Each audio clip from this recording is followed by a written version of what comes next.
So hello, what's up mga ka-J-Vlog? Welcome ulit sa panibagong video. And so for today's video, ayan, magpo-phone comparison tayo between sa dalawang napakalupet na iPhone na pwede nyo mabili ngayon sa GH, ang iPhone 12 versus the iPhone 11 Pro Max. Ano kaya ang magandang iPhone na pwede nyo mabili ngayong 2024 sa Green Hills? So tara mga ka-J-Vlog, check natin.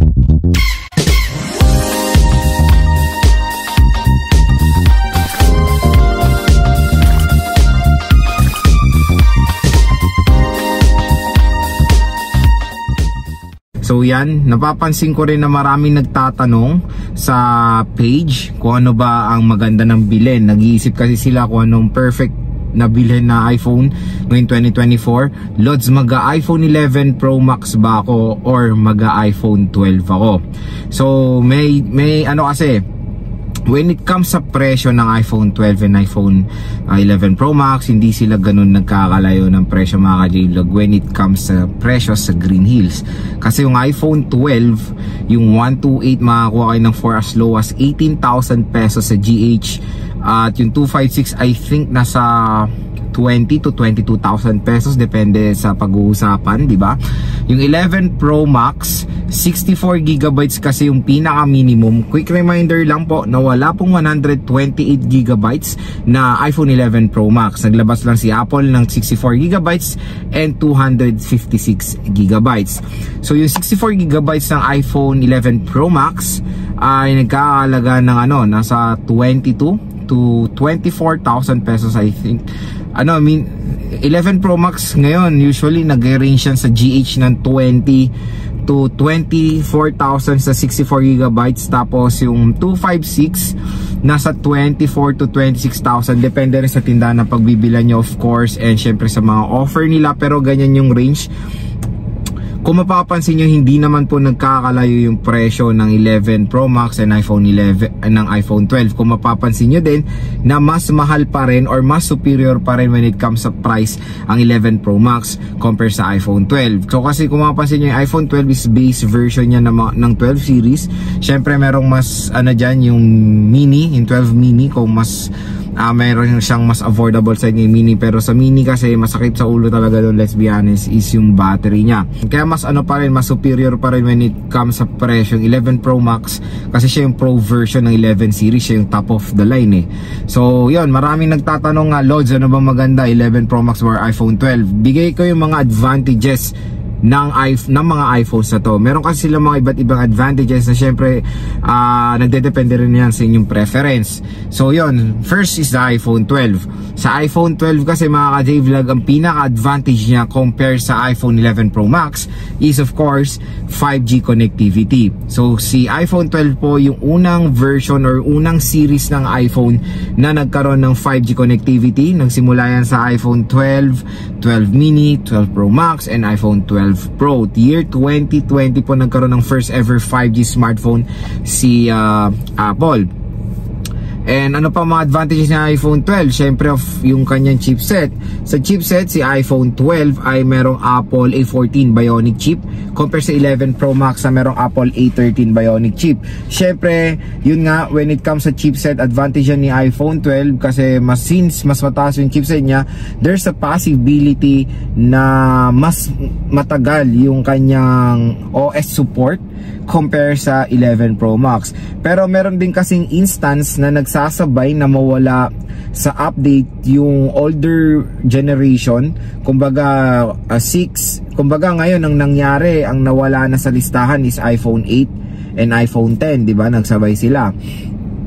Tapos yung kina last year nun is iPhone 6s and iPhone 7 Plus.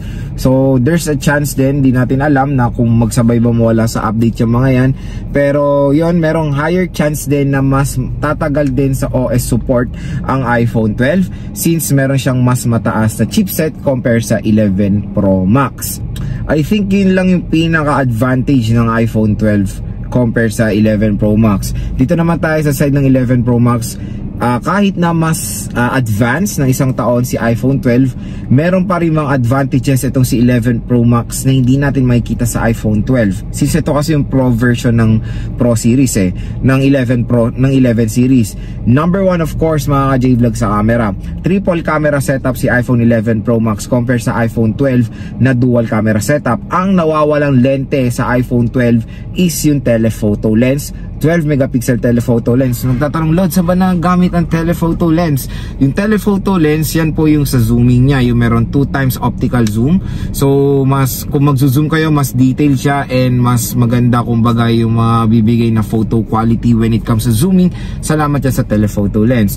Yun yung wala sa iPhone 12. When it comes sa resolution ng video, same lang naman sila na kaya mag-shoot ng 4K video recording harap at likod.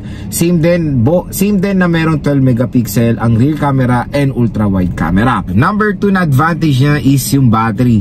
Di hamak po na mas malaki ang battery capacity ng Pro Max compare sa base version ng iPhone 12. So yun, I think nasa 2,800 mAh lang ang iPhone 12. Compare sa 11 Pro Max na almost 4,000 mAh, nasa 3,900 plus mAh ang 11 Pro Max. Kung mapapansin nyo, ang layo ng difference sila when it comes sa battery capacity.